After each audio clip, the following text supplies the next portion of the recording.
stitching dies are becoming popular again. And yes, they make beautiful cards when you combine them with thread. But in today's video, I want to show you how to create with them and make a beautiful card design without a thread in sight. This card features the new up-and-coming small die of the month from Spellbinders, and I'll talk about this later on in the video.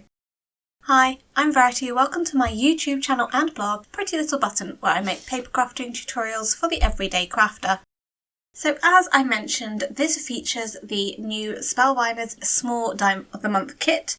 And this card has 3 different dies with different additional dies to cut either the inner or the outside of the die.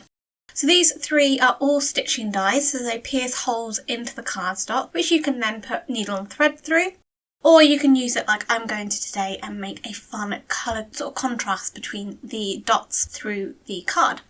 Now, as I said, they do have the inners and outers, so you do get an overall, you can get this to just pierce those dots directly into the cardstock without cutting it out, and then obviously stitch through that. Or you can use the outer or the inner to cut either or.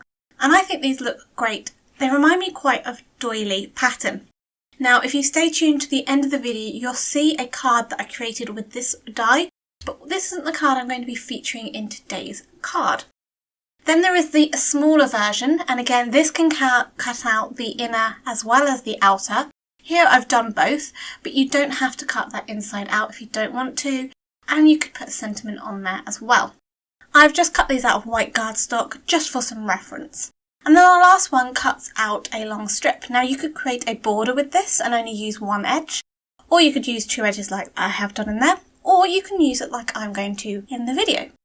So I have a piece of blue card. This is Hero Art's Nautical Hero Hues cardstock, and I'm just positioning this cardstock on my grid mat, and then I'm lining that die up on the card with the grid mat to try and get it straight.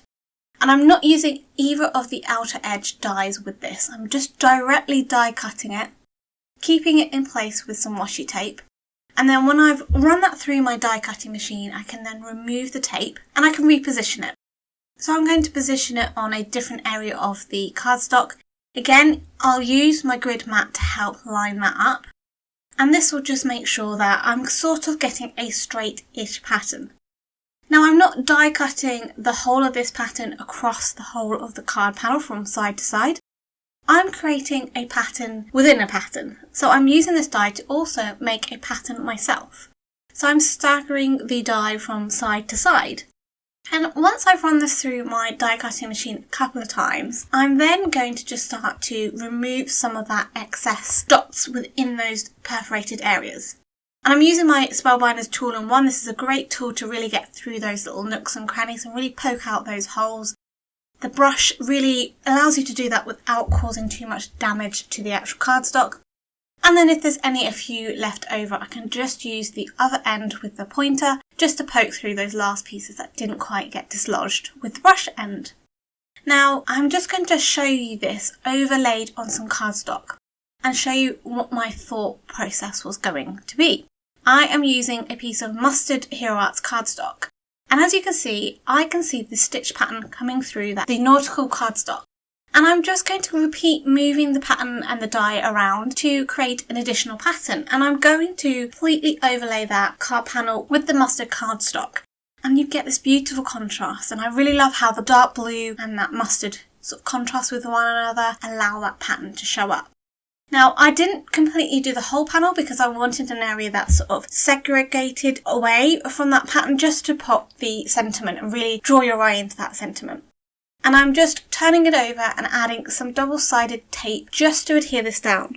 Now, because I didn't put the die across the panel completely and I've got a few gaps, it's allowed me to add some double-sided adhesive in those areas to really adhere that down securely on the card. But you could use liquid adhesive if you'd prefer. So once that was completely trimmed down, I then am adding a sentiment. This is a foiled sentiment and I use the Glimmer machine to do this on some white cardstock. This sentiment comes from the mini Everyday Sentiments Glimmer Foil set. And I've just added some foam pads to the back of that to foam mount that onto the cardstock. I'm using my T-ruler just to align that straight. Because obviously the sentiment is segregated from that pattern, if it wasn't straight, you'd notice it quite easily. If you're new to Spellbinders, they have a variety of different club subscription kits that they mail out each month directly to your door.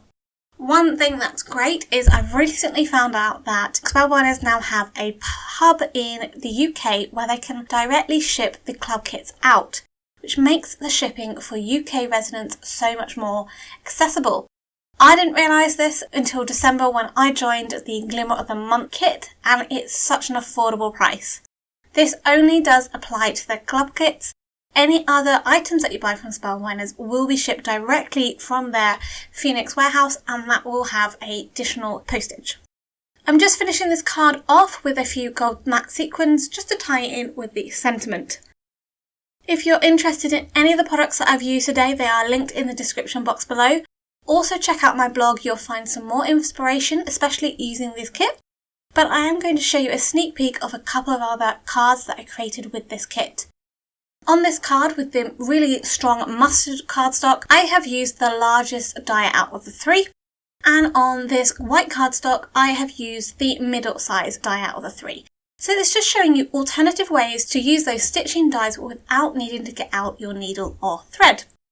So in the comments below, let me know what you think of this technique. Is this something you try? Would you try and use dies without their intended use? If you're new to my channel, why not think about subscribing? You can hit that bell icon and you'll be notified when my next video is up. Until next time, happy crafting!